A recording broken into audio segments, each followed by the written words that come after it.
Good morning everyone. Last lecture में हमने section 143 के पावर्स डिस्कस कर लिए थे।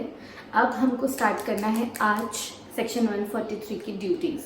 हम लोगों ने सेक्शन 139 अपॉइंटमेंट पूरा कर लिया, 140 रिमूवल पूरा कर लिया, 141 क्वालिफिकेशंस डिस्क्वालिफिकेशंस ऑफ एन ऑडिटर पूरा कर लिया, 142 रेम्यूनरेशन ऑफ ऑडिटर पूरा कर लिया, 144 not to render certain services भी पूरा कर लिया। अब हमें स्टार्ट करना है 143 के पावर्स के बाद बची हुई ड्यूटीज़। तो आगे के सेक्शंस के लिए आप मेरे पुराने वीडियोस रेफर बैक कर सकते हैं। कोई भी डाउट आए तो आप मुझसे पर्सनली पूछ सकते हैं। लेकिन अभी हाल फिलहाल मैं स्टार्ट करी हूँ the most important provision, that is 143 में जो लिखा हुआ है वो है सेक्शन 143 ड्यूटीज़ ऑफ ऑडिटर। एक स्टैट्यूटरी ऑडिटर की क्या क्या ड्यूटी है, जब वो कंपनी में ऑडिटर बनकर आता है तब उसे किन किन चीज़ों पर ध्यान देना है, कैसे रिपोर्ट करना है, अपनी ऑडिट रिपोर्ट में किन किन चीज़ों का कैसे कैसे रेफरेंस देना है, ये सारी चीज़ें हम इस सेक्शन में पढ़ेंगे। तो सबसे पहले ड्यूटीज़ को स्टार्ट करने के लिए मैं तुम्हें ये बताती हूँ कि जब भी ऑडिटर ऑडिट करने के लिए आता है, एक ड्यूटी तो उसको फोरमोस्ट अपने माइंड में रखनी है कि चाहे रेम्यूनरेशन मिले या ना मिले, लेकिन उसकी सबसे प्रायोरिटी बेसिस पे ड्यूटी है कि duty to form audit report. सबसे पहली ड्यूटी है उसकी कि उसको ऑडिट रिपोर्ट बनानी है। किसके ऊपर बनानी है? कंपनी के ऊपर। किसके लिए बनानी है? कंपनी के शेयर होल्डर्स, कंपनी के मेंबर्स के ऊपर, राइट। किस पर बनानी है? On the financial statements, books of accounts, vouchers, documents of the company, कि क्या ये financial statements true and fair view दे रहे हैं या नहीं दे रहे हैं।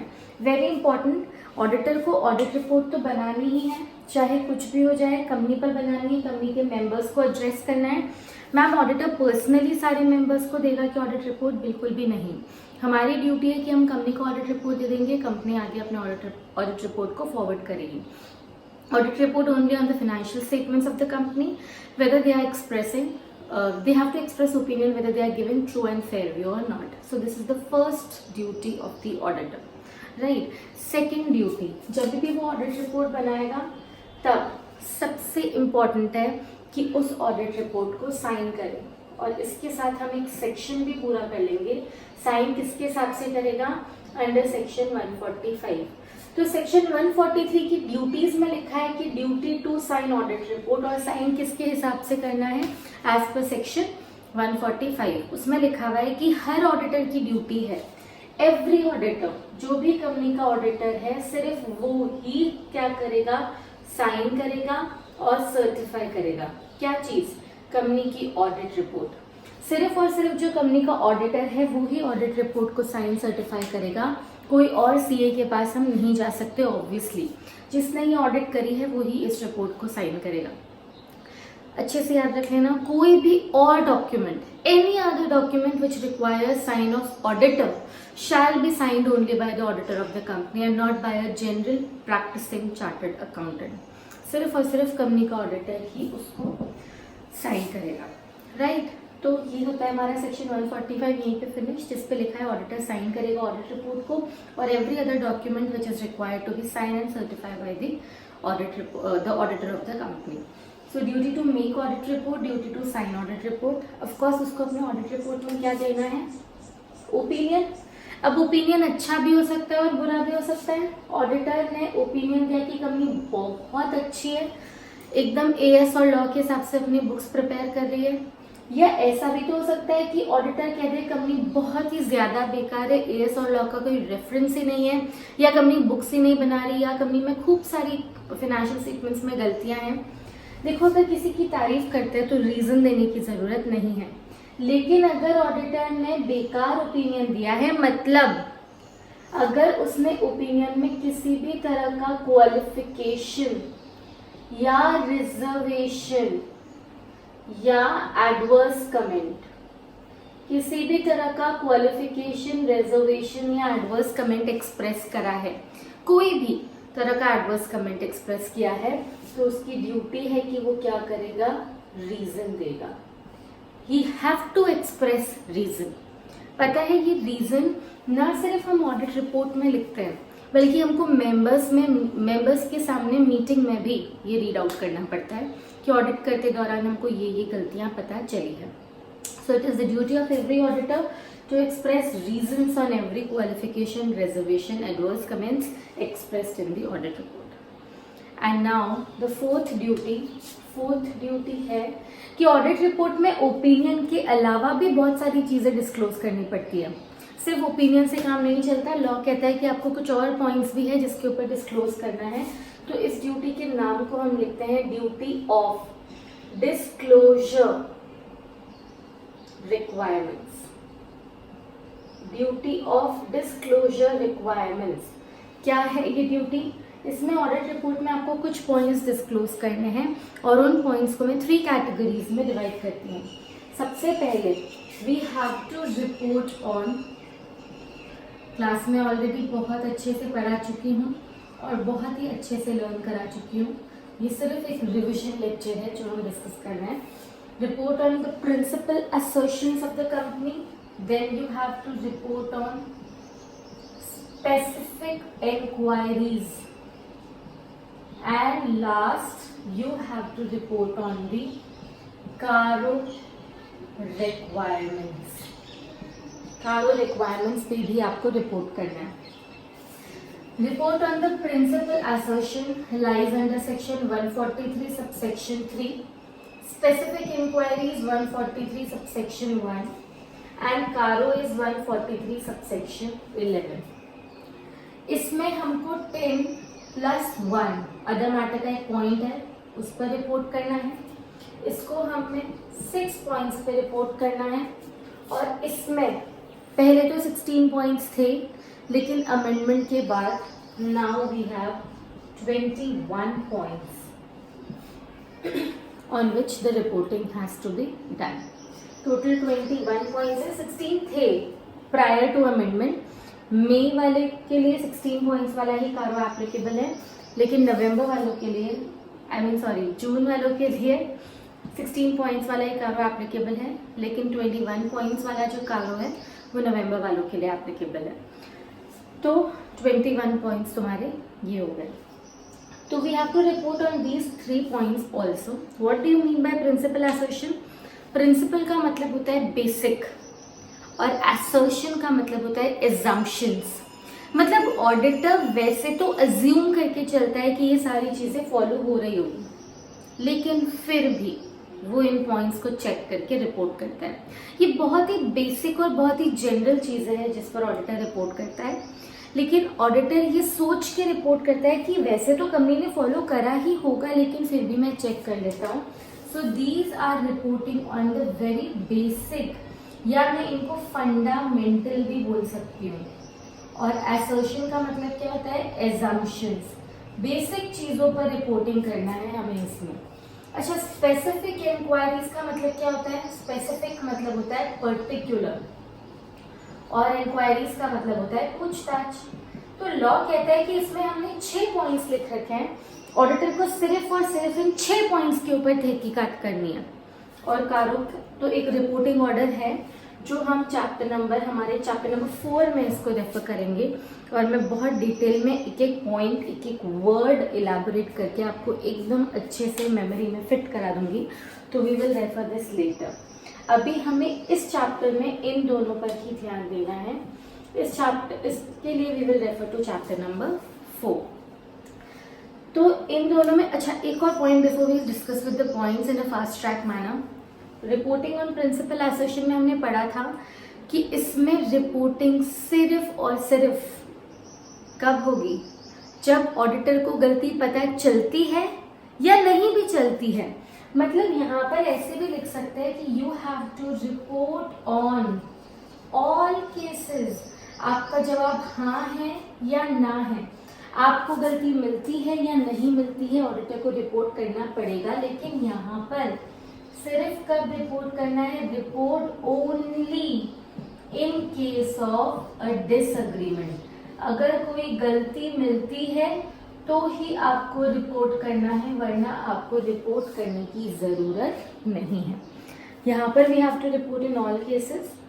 चाहे पॉइंट हमारे ऊपर गलती दिखी है ऑडिटर को या नहीं दिखी है, ऑडिटर रिपोर्ट करेगा और यहाँ पर सिर्फ उस केस में रिपोर्ट करेगा जहाँ पर गलती उसको मिली है। तो प्रिंसिपल असर्शन के 10+1 11 पॉइंट्स हम डिस्कस करते हैं कि प्रिंसिपल असर्शंस क्या कहते हैं। तो सबसे पहला प्रिंसिपल असर्शन का पॉइंट कि क्या कंपनी ने प्रॉपर बुक्स ऑफ अकाउंट्स बनाए हैं या नहीं बनाए हैं, क्या बुक्स ऑफ अकाउंट्स एकदम प्रॉपर तरीके से बनाए हैं या नहीं बनाए, प्लस क्या कंपनी ने सारे ब्रांच के अकाउंटिंग रिटर्न्स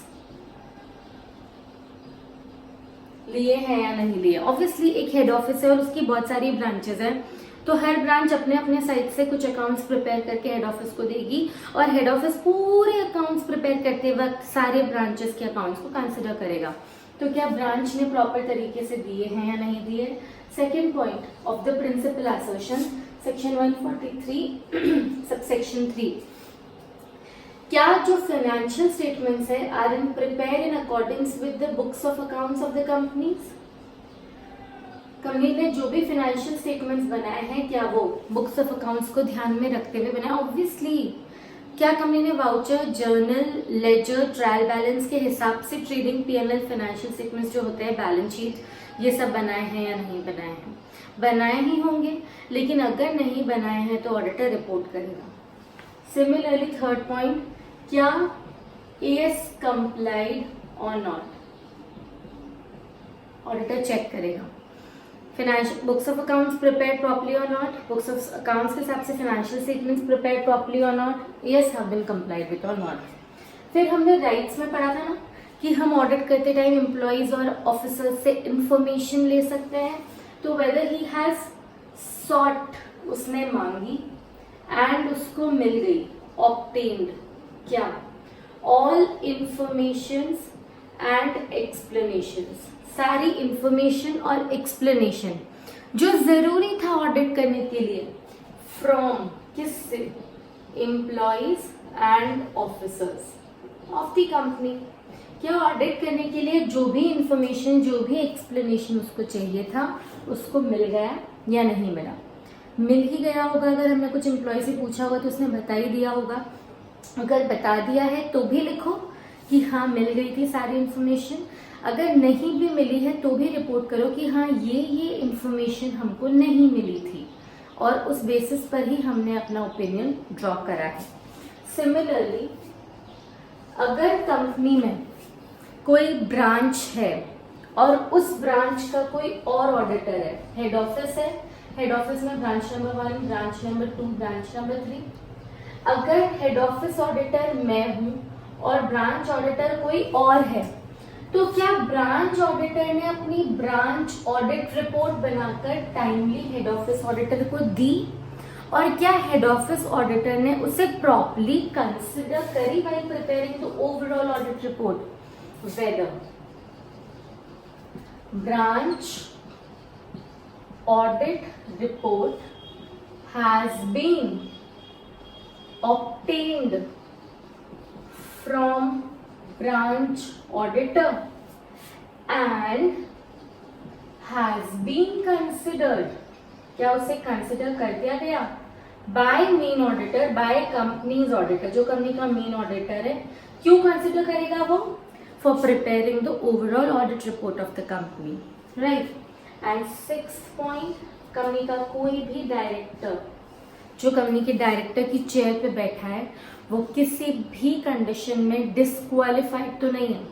जैसे ऑडिटर की डिस्क्वालिफिकेशन थी सेक्शन 141, वैसे डायरेक्टर की डिस्क्वालिफिकेशन होती है 164 में। Whether any director is disqualified under section 164, लेकिन सारे नहीं, सब सेक्शन 2।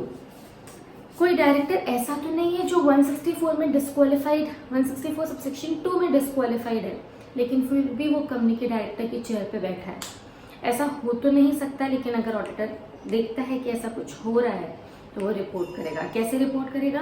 कि नहीं कोई ऑडिटर डिस्क्वालिफाइड नहीं है, या सॉरी कोई डायरेक्टर डिस्क्वालिफाइड नहीं है, या हाँ एक डायरेक्टर है जो 164(2) के तहत में डिस्क्वालिफाइड है। So however he is reporting, he has to check this point also. So 10 + 1 11 points के 6 पॉइंट्स हम कर चुके हैं. 7th पॉइंट, अगर ऑडिटर ने ऑडिट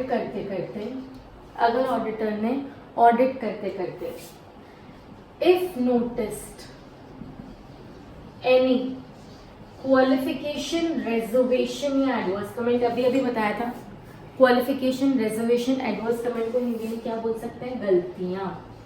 कहाँ बताया था? Duties. Point number 3, duty to give reason on every qualification, reservation, adverse comment. तो अगर ऑडिटर ने ऑडिट करते करते कोई भी गलती नोटिस करी है, किसके ऊपर? ऑन द फाइनेंशियल स्टेटमेंट्स, इसको अपन 7th पॉइंट बोलते हैं. या 8th point, on the maintenance of the financial statements, बोले तो इंटरनल कंट्रोल सिस्टम. अगर ऑडिटर ने ऑडिट करते करते कोई गलती नोटिस करी है फाइनेंशियल स्टेटमेंट्स पे या इंटरनल कंट्रोल सिस्टम पे, तो वो कैसे रिपोर्ट करेगा? इन बोल्ड या इटैलिक्स फॉन्ट. सिर्फ कब बोल्ड और इटैलिक्स फॉन्ट? जब उसने कोई गलती नोटिस करी है तो, अदरवाइज नहीं. Okay, what do you mean by bold और इटैलिक्स फॉन्ट? हाईलाइट करके शो करेगा. देखो, सब सोच के चलते हैं कंपनी अच्छी होगी, लेकिन अगर कंपनी कहीं ना कहीं बुरी है या कोई गलती कर रही है तो ऑडिटर की ड्यूटी है कि वो उसे रिपोर्ट करेगा. It would be in an highlighted manner, so it would be in bold और इटैलिक्स फॉन्ट. फिर आ जाता है तुम्हारा 9th point, whether company is maintaining adequate. Very interesting point.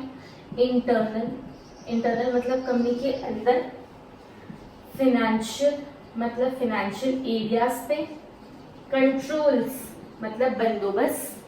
Company के अंदर फाइनेंशियल एरियाज पर ऐसा बंदोबस्त है कि चोरी ना हो रही हो, कि कोई अनऑथराइज वे में नहीं आ रहा हो, हमारे एसेट्स को अनऑथराइज तरीके से ऑपरेट या एक्सेस ना कर रहा हो.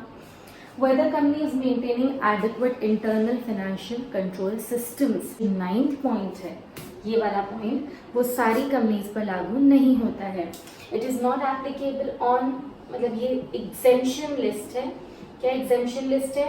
स्मॉल कंपनीज, ओपीसी, या ऐसी companies whose turnover is less than 50 crores या whose outstanding borrowings is less than 25 crore. तो ऐसी कंपनीज पर ये वाला जो सेक्शन है, ये जो पर्टिकुलर रिपोर्टिंग रिक्वायरमेंट है, ये नहीं लागू होगा. हाउएवर अगर they have failed to file annual accounts, annual return, तो ये एग्जेम्पशन चला जाएगा. पर हमको इन चीज़ों का ध्यान रखना है कि ये वाले जो पॉइंट्स हैं वो पर्टिकुलरली स्मॉल कंपनी, ओपीसी, मतलब ये company is maintaining adequate internal financial controls और नॉट, ये सब कंपनीज पर लागू होगा except small company, OPC 50 crore and 25 crore वाली रिक्वायरमेंट. 50 करोड़ टर्नओवर या 25 crore outstanding borrowing from any bank, financial institutions और एनी बॉडी कॉर्पोरेट का हमको ये ध्यान रखना पड़ेगा. And the last point, 10th point is prescribed matters. ये खाली डब्बा है जिसपे टाइम टू टाइम लॉ अपने रिक्वायरमेंट्स के हिसाब से इसको फिल करता रहेगा. लेकिन हाँ, मैंने तुम्हें कहा था कि प्रिंसिपल एसोसिएशन में 10 + 1 11 पॉइंट्स हैं. ये 1 पॉइंट कौन सा ऐड हुआ था लेटर स्टेज पे? इस 1 पॉइंट को बोलते हैं, 11th पॉइंट को other matter para, other matter points. और इसमें टोटल 3 पॉइंट्स है. सबसे पहले मैं इसको शॉर्टकट में PPD लिख सकती हूँ. PPD 3 पॉइंट्स पर रिपोर्ट करना है इस 11th पॉइंट के अंदर में. सबसे पहला P, कि अगर कंपनी के ऊपर कोई पेंडिंग लिटिगेशन है, पेंडिंग लिटिगेशन, तो कंपनी उसको प्रॉपर्ली डिस्क्लोज करेगी. अगर कोई मटेरियल फोर्सिएबल लॉस, कोई दूर से होता हुआ लॉस हमको नजर आ रहा है, तो कंपनी उसके ऊपर क्या बनाएगी? प्रोविजन. क्या कंपनी ने अपने सारे पेंडिंग लिटिगेशंस को अच्छे से डिस्क्लोज करा है या नहीं? क्या कंपनी ने एडिक्वेट प्रोविजंस बनाए हैं या नहीं on the material forcible losses, any kind of losses. And last, कोई ऐसा पैसा जो वैसे तो investor education and protection fund में चले जाना चाहिए था, लेकिन कंपनी ने कोई डीले करा है, delay in transfer of amount to which fund? Investor education and protection fund. This is all with your principal assertions.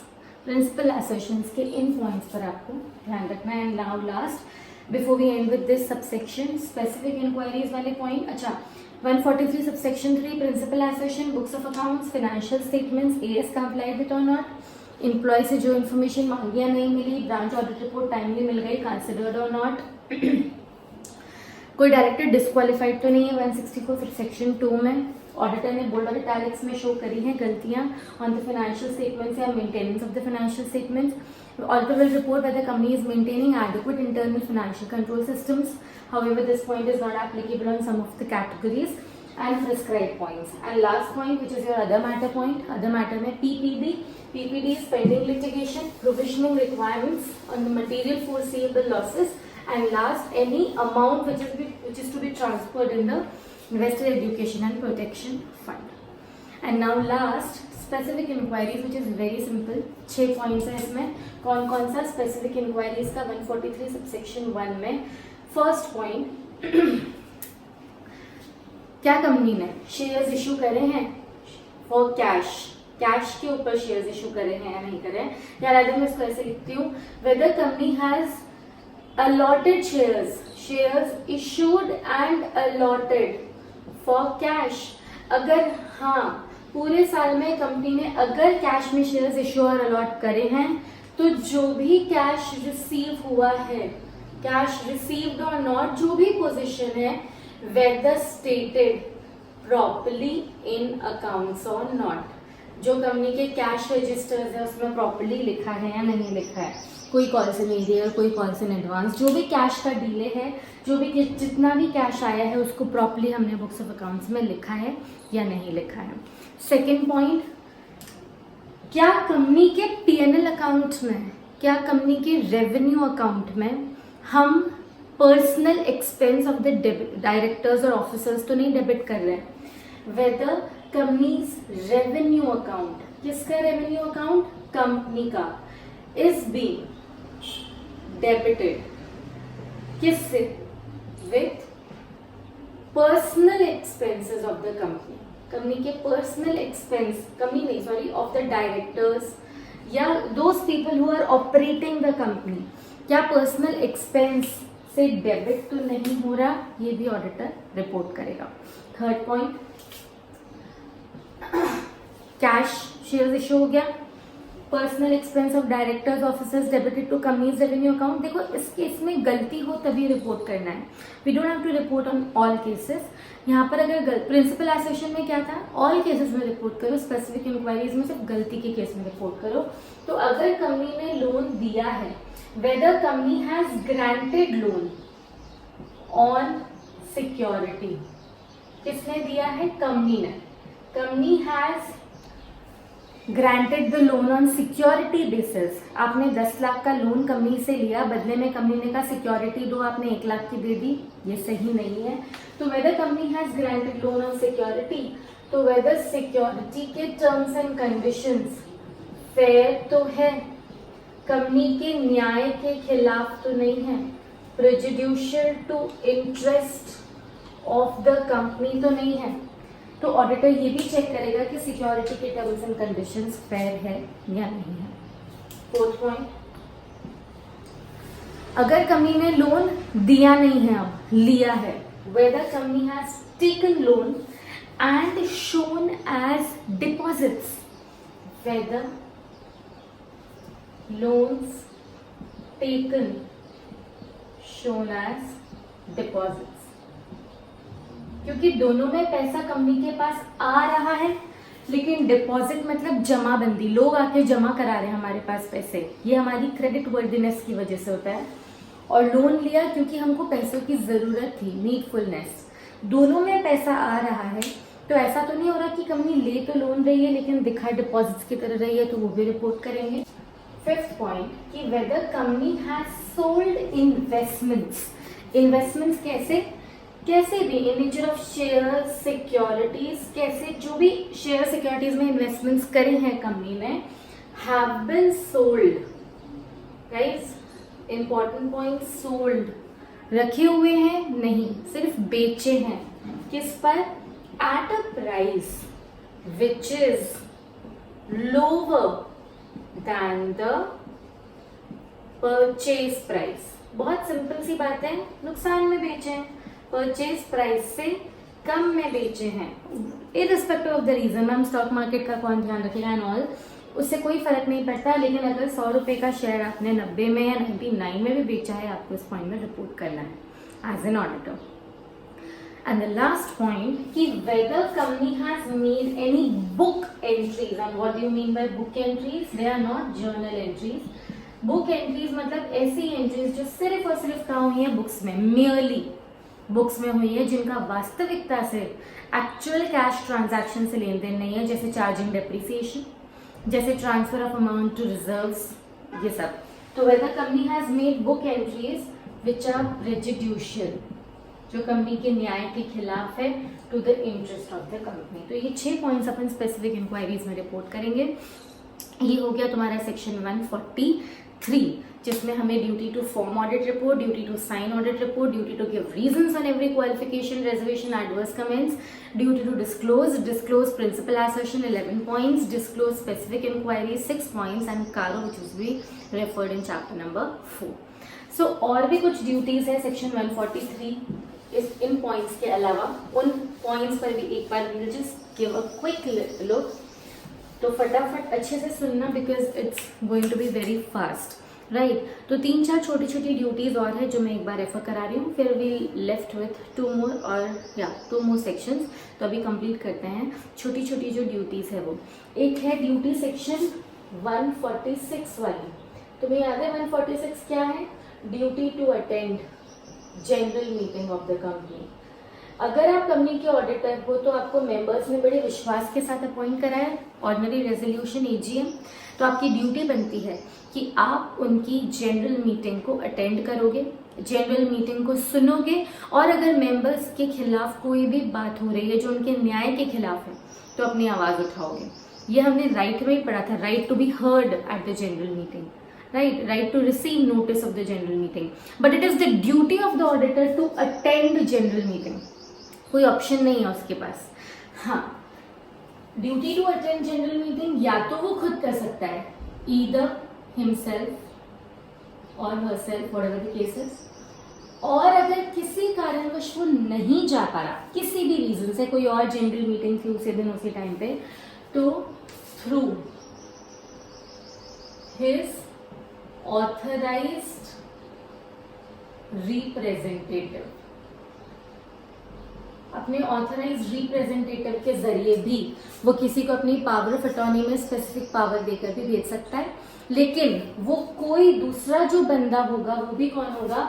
Such authorise representative, ऐसे नहीं उसके घर का कोई रिश्तेदार हो, has to be qualified under section 141, कि अगर मैं नहीं वो ऑडिटर होता तो वो भी बनने लायक होता।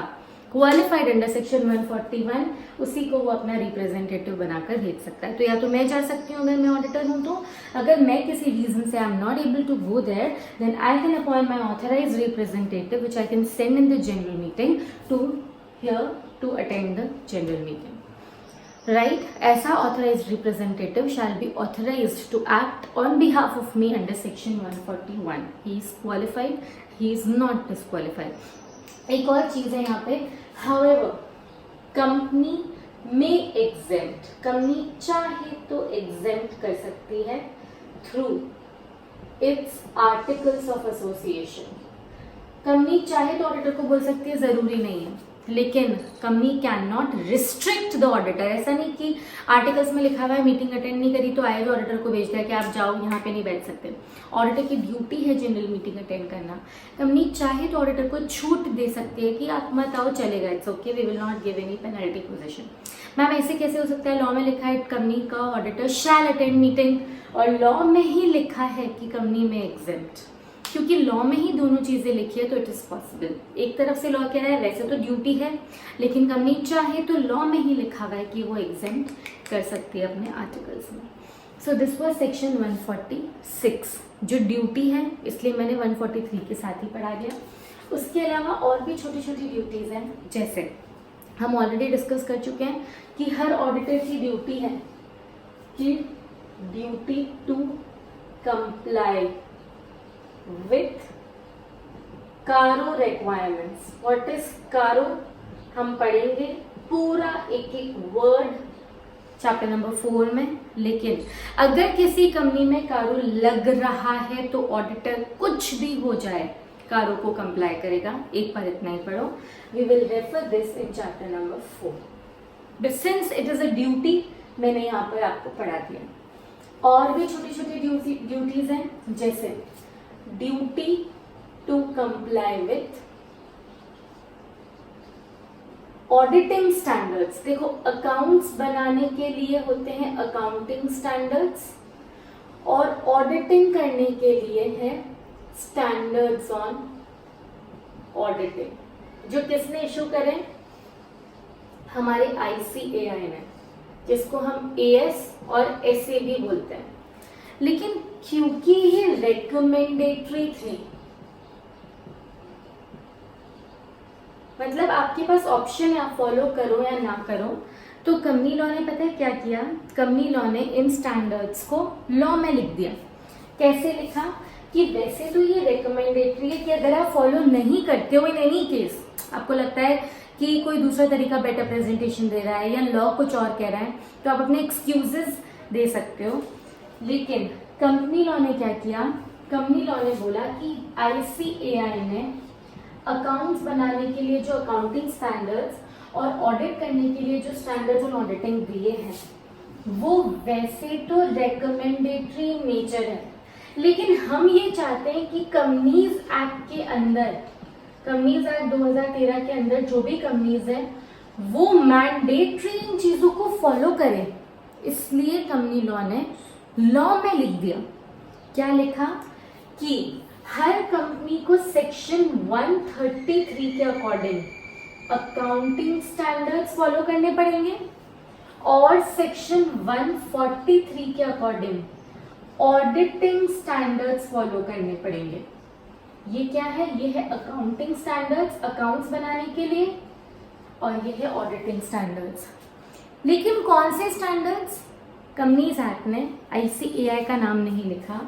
कंपनीज एक्ट ने बीच में एक गेट पास बना दिया और उस गेट पास का नाम है NFRA, which is national financial reporting authority. Companies act ने एक अथॉरिटी क्रिएट करी, नेशनल फाइनेंशियल रिपोर्टिंग अथॉरिटी। लिखा कि जो भी स्टैंडर्ड्स NFRA देगी in consultation with central government, ये सारे स्टैंडर्ड्स मैंडेटरी थोपे जाएंगे कंपनीज पर, जो कंपनी को मैंडेटरी कंप्लाई करने पड़ेंगे। मैं रिपीट करती हूँ।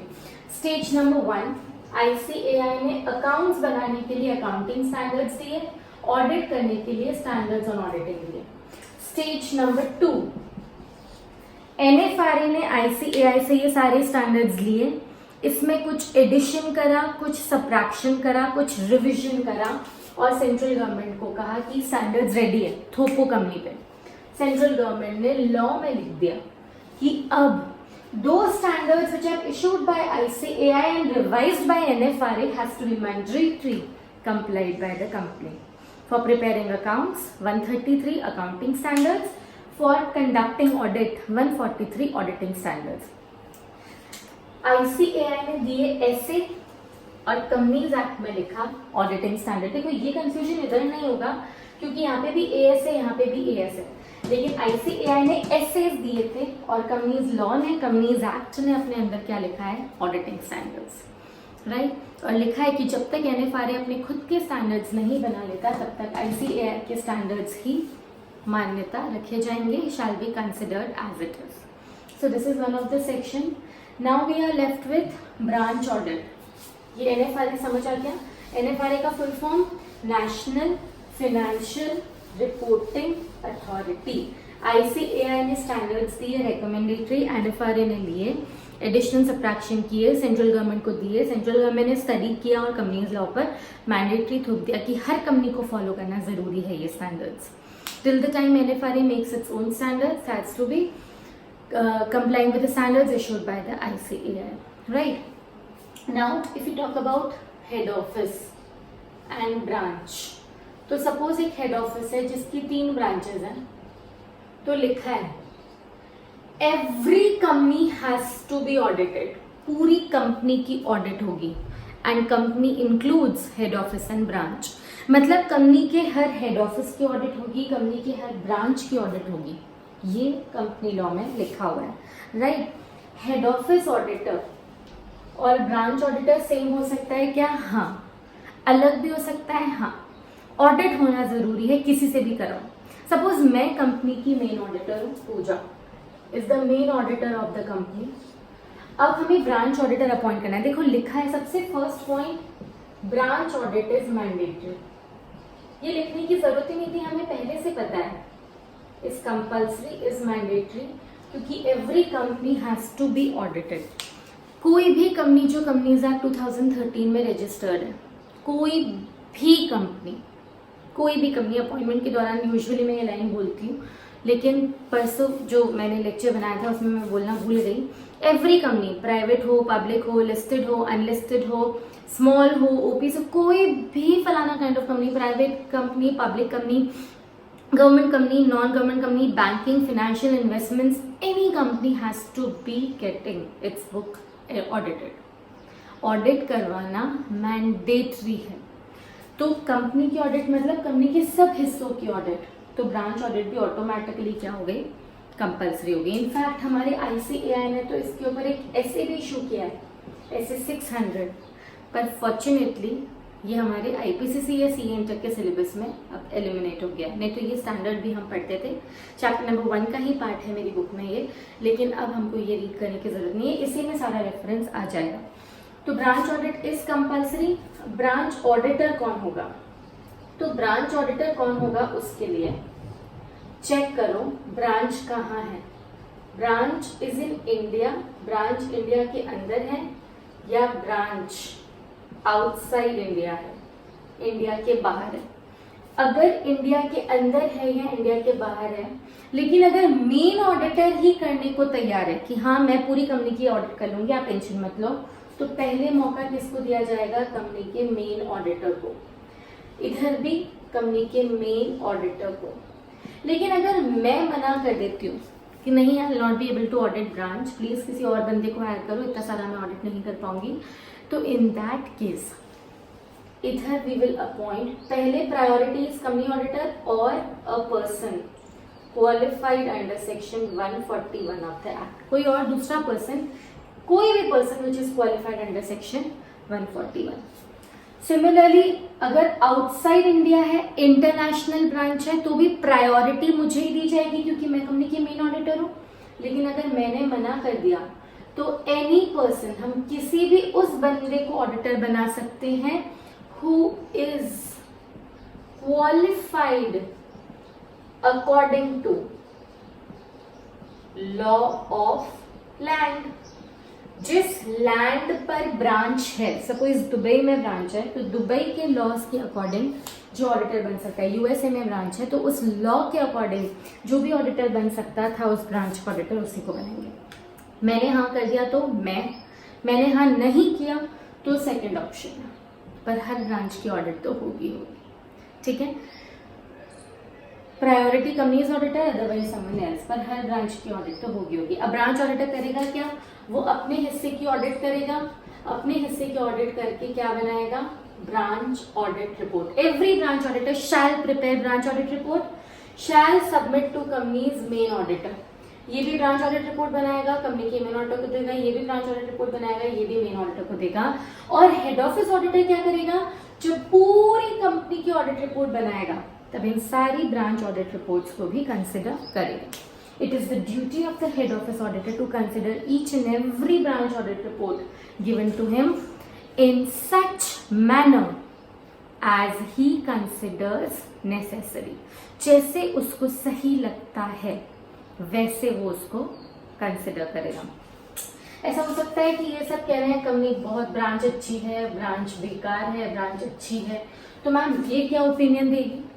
ये वो ही ओपिनियन देगी जो इसको सही लगता है। कोई मेजॉरिटी का रूल नहीं है यहाँ पे, जो मुझे सही लगेगा मैं पूरी कंपनी पर वही रिपोर्ट दूंगी। This is all with your branch audit. Branch auditor appoint कैसे होता है? वो उसी तरीके से अपॉइंट होता है जिस तरीके से कंपनी का मेन ऑडिटर अपॉइंट होता है। ही इज अपॉइंटेड बाय ये जो ब्रांच ऑडिटर है he is appointed by the members of the company in AGM by passing ordinary resolution. लेकिन अगर बहुत सारी ब्रांचेस है, 50 ब्रांचेस, और हमें लग रहा है पूरी एजीएम ब्रांच ऑडिटर्स को अपॉइंट करने में खर्च हो जाएगी, तो इन दैट केस मेंबर्स तरीका बता सकते हैं कि हम ब्रांच ऑडिटर अपॉइंट नहीं कर पाएंगे, it's very time consuming activity, तो हम डायरेक्टर्स को ऑथराइज करते हैं कि वो हमारे बिहाफ पे ब्रांच ऑडिटर को अपॉइंट कर दें। लेकिन ये पावर जो कंपनी का मेन ऑडिटर है उस पर एक्सरसाइज नहीं होता है। कंपनी का मेन ऑडिटर तो मेंबर्स एजीएम में बैठकर अपॉइंट करेंगे, लेकिन branch auditor can be delegated, appointment can be delegated by the members. This is the branch auditor concept. And now we are left with one more topic of the duties, उसको complete करते हैं, फिर आगे बढ़ते हैं। CAG ने किसको appoint करा? गवर्नमेंट कंपनी के ऑडिटर को। और गवर्नमेंट कंपनी के ऑडिटर ने किसकी ऑडिट करी? गवर्नमेंट कंपनी की। ओके, गवर्नमेंट कंपनी के ऑडिटर के पावर्स एंड ड्यूटीज किस में लिखे हैं? 143 कि गवर्नमेंट कंपनी का ऑडिटर कभी भी जा सकता है प्रीमाइसेस में, बुक्स एक्सेस कर सकता है, रेम्यूनरेशन, लियन, ये सब। लेकिन सीएजी का भी कुछ पावर है ऑन द गवर्नमेंट ऑडिटर, वो डिस्कस करना बाकी है। क्या पावर है? CAG time to time directions issue कर सकता है कि गवर्नमेंट ऑडिटर ध्यान रखना, आप जब भी अपनी इस कंपनी पर ऑडिट रिपोर्ट बनाओ तब कुछ पॉइंट्स पर रिपोर्ट एक्स्ट्रा करना है, गवर्नमेंट ऑडिटर फॉलो करेगा। वापस रिपीट कर रही हूँ, सीएजी में issue directions to the government company का ऑडिटर कि while auditing such government company you have to comply with the directions given. So in that case government company का जब ऑडिटर अपनी ऑडिट रिपोर्ट बनाएगा तो अपनी ऑडिट रिपोर्ट में लिखेगा कि बाकी सारे पॉइंट्स तो हम कंसिडर कर ही रहे हैं, बट हमको सीएजी ने कुछ स्पेसिफिक पॉइंट्स पे रिपोर्ट करने को कहा था। क्या क्या पॉइंट्स थे? सीएजी ने ये डायरेक्शंस इशू किए थे, इशूड डायरेक्शंस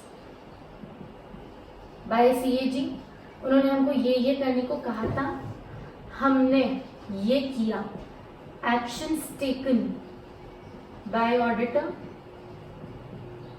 और उसका ये इम्पैक्ट।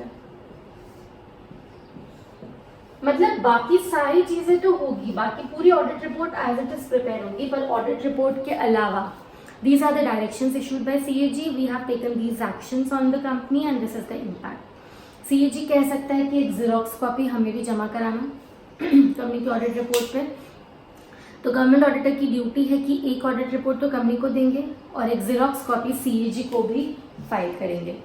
जिस दिन सीएजी को जीरोक्स कॉपी मिल जाती है उसके 60 डेज के अंदर 60 days of receipt of xerox copy of audit report, CAG 3 तरह के एक्शंस ले सकता है। क्या 3 तरह के एक्शंस ले सकता है? He may ask to conduct a supplementary audit करवा सकता है। ही मे सप्लीमेंट और comment on the audit report himself, और he may conduct test audit. Supplementary audit करवा सकता है, मतलब जब ऑडिट रिपोर्ट मेरे सामने आई तब मुझे सही नहीं लगी, मुझे ऐसा लगा कि कुछ पॉइंट्स को ओवरलुक करा गया है, अगर मैं सीएजी हूं तो मैं उस गवर्नमेंट कंपनी के ऑडिटर को बोलूंगी वापस जाओ और इन पॉइंट्स की चेकिंग करके आओ, या मैं गवर्नमेंट कंपनी के ऑडिटर को बोल सकती हूँ अब आप मत जाओ, मैं किसी और को भी, any other person which is authorised bye CAG can go और उन पर्टिकुलर पॉइंट्स की ऑडिट करके आएगा। सप्लीमेंट्री मतलब एक्स्ट्रा ऑडिट करवा रहे हैं, कुछ पॉइंट्स की एक्स्ट्रा ऑडिट करवा रहे हैं बाय द कंपनीज ऑडिटर और एनी अदर पर्सन। सप्लीमेंटिंग और कमेंटिंग द ऑडिट रिपोर्ट मेरे पास आ गई, मैंने ये नहीं बोला कि वापस जाओ और ऑडिट करो, मैंने सिर्फ अपनी साइड से कुछ कमेंट्स ऐड कर दिए, कुछ सप्लीमेंट्स ऐड कर दिए बाय सीएजी। ये तो हम किसी को बोल रहे हैं, ये हम खुद कर रहे हैं, ये हमने किसी ऑडिटर को बोला है वापस जाओ, ये सीएजी खुद अटैच कर रहा है। और test audit is surprise checking, वो गवर्नमेंट ऑडिटर की सरप्राइज चेकिंग कर सकता है कि वो प्रॉपर्ली काम कर रहा है या नहीं कर रहा है। सो this is all with the duties of the auditor. Duties of the auditor हमारी यही फिनिश होती है। आज हमने सारी छोटी छोटी सारी बड़ी बड़ी ड्यूटीज भी कंप्लीट कर ली है, and with this we have finished off with section 139 से लेकर 146। Now we are left with 2 more sections and 1 essay in this chapter. मैंने सेक्शन 147 पढ़ाना है, 148 पढ़ाना है और एक ऐसे भी है, ऐसे 299 वो भी पढ़ाना है. मैंने एक और सेक्शन इस बुक में ऐड करा है इस चैप्टर में, which is section 177 audit committee. Audit committee किन कंपनीज पर लागू होती है, किन कंपनीज को बनाना मैंडेटरी है, ये एक बार आप बुक से रेफर कर लेना. अभी हाल फिलहाल मैं सेक्शन 147 ले रही हूँ. Section 147 is the simplest section which you have to learn. You just have to mug it up. Section 147 says penalties and punishment की अगर ऊपर लिखे गए सेक्शन को कंप्लाई नहीं करा तो क्या होगा. तो लिखा है कि कंपनी पर भी पेनल्टी लिखी है, जो कंपनी के ऑफिसर्स हैं इन डिफॉल्ट उन पर भी पेनल्टी लिखी है, और अगर कंपनी ने प्रोविजन नहीं तोड़ा है बल्कि ऑडिटर ने प्रोविजन तोड़ा है तो भी पेनल्टी लिखी है. तो कंपनी के ऊपर पेनल्टी कितनी है, 25,000 से 5 लाख तक की. पर कंपनी को जेल में तो डाल नहीं सकते. Lifting of corporate veil, officer in default को पकड़ेंगे, उनके ऊपर पेनल्टी है 10,000 रुपए से 1 लाख रुपए तक की, plus imprisonment up to 1 year.